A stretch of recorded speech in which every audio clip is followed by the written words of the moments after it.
नमस्कार दोस्तों।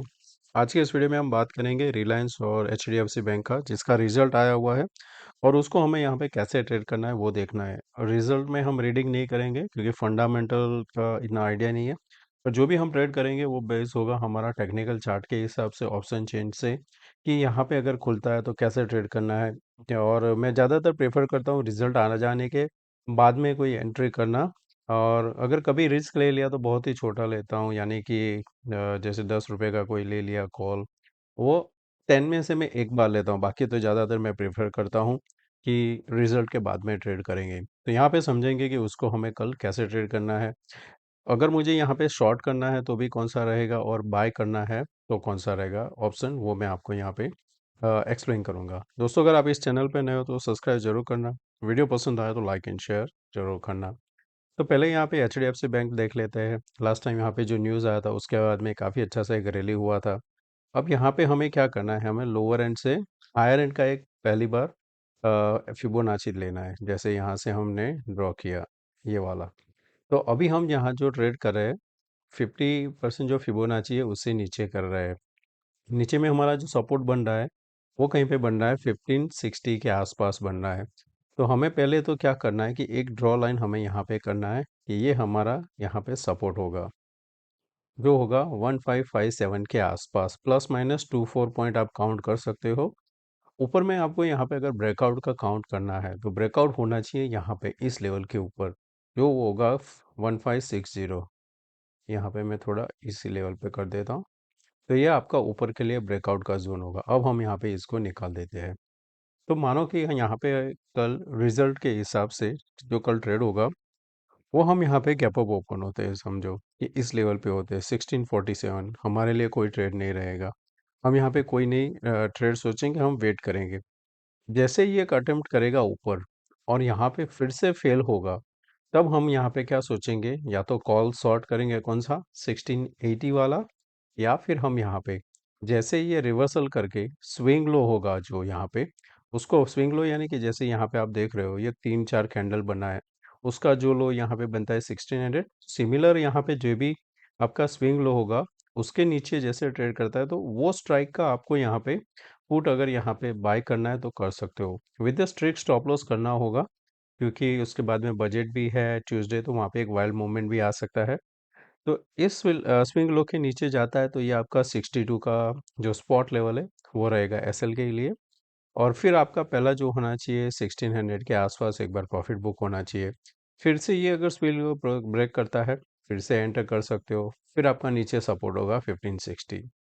सेकंड क्या रहेगा सिनारियो कि अगर हम यहाँ पे गैप डाउन ओपन होते हैं इस लेवल पे, यानी कि 40 पॉइंट नीचे ओपन होता है, तो जैसे ये लेवल के आसपास आता है तो भी वेट करना है। सिमिलर रहेगा swing low and swing high. यहाँ पे अभी क्या है कि जिस हिसाब से यहाँ पे ऊपर गया है पॉसिबल है कि एक रिजेक्शन आ सकता है।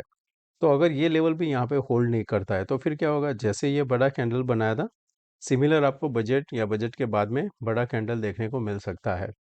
तो हमारे लिए रहेगा सेल ऑन राइज रहेगा जब तक हम यहाँ पे 1662 के ऊपर नहीं जाते। अब इसका ऑप्शन चेन भी देख लेते हैं साथ में।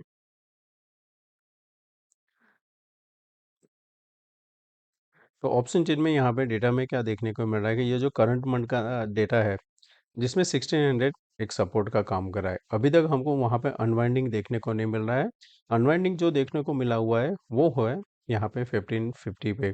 पर ये अनवाइंडिंग आप कह नहीं सकते कि मेजर है, क्यों? क्योंकि यहाँ पे जो अनवाइंड हुआ है अभी 10, अगर किसी ने यहाँ पे 30 के आसपास शॉर्ट किया होगा तो वो क्या करेगा, इसका यहाँ पे 20 पॉइंट है तो वो प्रॉफिट एक बार बुक कर लेगा। उसकी वजह से आपको यहाँ पे ऑन दी अदर साइड यहाँ पे 1680 दो जगह पे आपको अनवाइंडिंग देखने को मिल रहा है, यानी कि जिन्होंने अगर कोई स्ट्रेडल भी बनाया होगा कुछ दिन पहले उसने यहाँ पे बुक किया है। हमारे लिए नोटिस क्या रहेगा करना कि ये यहाँ पे जो 1650 का कॉल, सॉरी पुट, अभी जो 24 लाख है काफ़ी अच्छा सा ओआई कह सकते हो।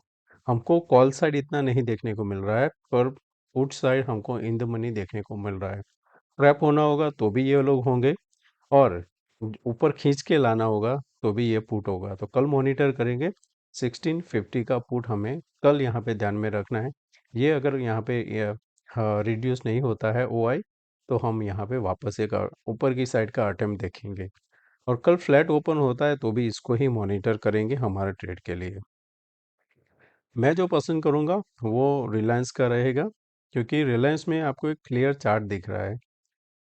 जैसे यहाँ पे कंसोलिडेशन हो चुका है, ये आपका ब्रेकआउट था, ये आपका फर्स्ट रेजिस्टेंस था, वहाँ से रिवर्स आया। मेरा एक्सपेक्टेशन था 33220, इसने पहले हाई लगाया 3217, फिर से हाई लगाया यहाँ पे 3210, 32, तो उसी लेवल से यहाँ पे बार बार रिजेक्शन लेके वापस आ रहा है।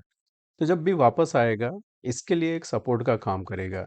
यानी कि यहाँ से अगर ये जिस हिसाब से गया हुआ है, वो एक बार सपोर्ट लेके ये पैटर्न भी बना सकता है, तो ये हमारे लिए रहता है। अब हमें यहाँ पे ट्रेड कैसे करना है?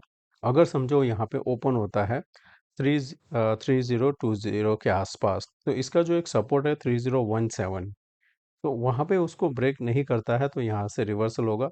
तब मैं प्रेफर करूँगा 2980 का पुट सेल करना, क्योंकि वो एक अच्छा, इसका एक अच्छा सा सपोर्ट है। क्योंकि यहाँ पे देखेंगे तो ये जोन जहाँ से हमने रिवर्सल लिया था, तो ये जोन एक सपोर्ट डेफिनेटली करेगा। अगर समझो कल बड़ा गैप डाउन ओपन होता है 3-4% के आसपास, तो ये ओपन होगा 2980 के आसपास, तब मैं डेफिनेटली पहला कैंडल का जो लो होगा उसका मैं एसएल रख के यहाँ पे इसको बाय करूँगा। अगर इसको बाय भी करना है तो कैसे, जैसे ये पुट है यहाँ पे, तो मैं इसको रिलायंस कर देता हूँ।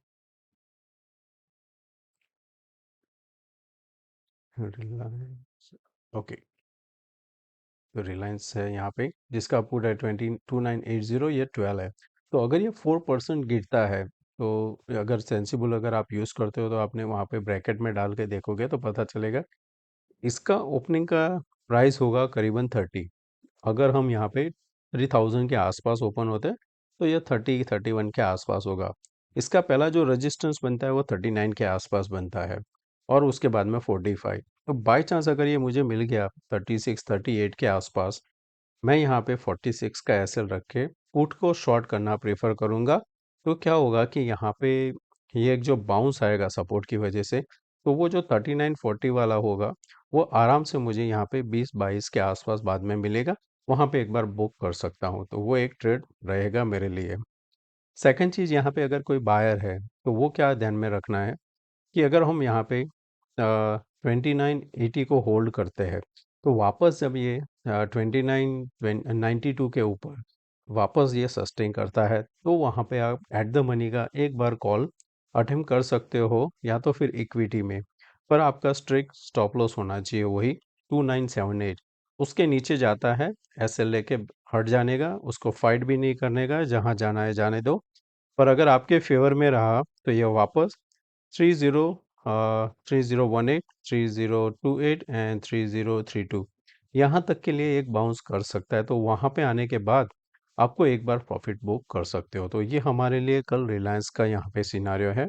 उसका डेटा देखें तो डेटा में हमें जो हाईएस्ट है वो 3100 पे पुट दिखाई दे रहा है। रिजल्ट थोड़ा ख़राब है, और जो ब्रिटेन का जो है डेटा -4% बता रहा है जीबीआर का। अब यहाँ पे आपको क्या नोटिस करना है कि अगर ये समझो 4% यानी जो हमने अभी डिस्कस किया वहाँ पे खुलता है, तो ट्रैप कौन होंगे? 3200, 3140, 3100, ये सारे ट्रैप होंगे। जो यहाँ पे एग्जिट होगा वो आपको नीचे ले जाएगा। फर्स्ट पैनिक कैसे आ सकता है? समझो कि ये ओपन होता है 3040, 3040 ओपन होता है, तो जो पहला पैनिक आएगा वो यही लोग पैनिक करेंगे और आपको 3000 एंड 2980 तक लेके जाएंगे। फिर इनका सब एसएल कटने के बाद ये वापस रिवर्सल कर सकता है। तो 290 हमारे लिए इम्पोर्टेंट है। ऑन दी अदर साइड हमारे लिए इम्पोर्टेंट कौन सा है? समझो कि न्यूज़ को यहाँ पे बोले कि हाँ ये डिस्काउंटेड है, और हम ओपन हो जाते हैं फ्लैट। तो फ्लैट होने के बावजूद भी हमें बाय नहीं करना है। क्यों? क्योंकि हमारा बाय बनेगा ओनली 3220 के बाद। कोई भी रीज़न से अगर हम ओपन गैप अप ओपन हो जाते हैं, तो आपको यहाँ पे छोटी क्वांटिटी में बाय कर सकते हो। जब ये 3160 के ऊपर सस्टेन करता है, आइडियल रहेगा 3220 के बाद में एक लॉन्ग बन सकता है। उसके नेक्स्ट मंथ का भी डेटा एक बार देख लेते हैं। तो नेक्स्ट मंथ का डेटा में हमें इन द मनी पुट में अभी 3200 पे 1,70,000 दिखाई दे रहा है। और ऑन द अदर साइड देखेंगे तो 3000 पे आपको 4 लाख 4 लाख 44,000 दिख रहा है।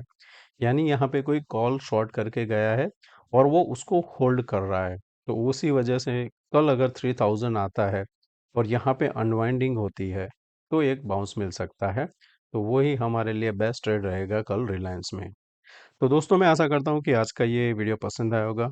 अच्छा लगा तो दोस्तों लाइक एंड शेयर ज़रूर करना। Thank you. मिलते हैं नए वीडियो में। Take care. Bye bye.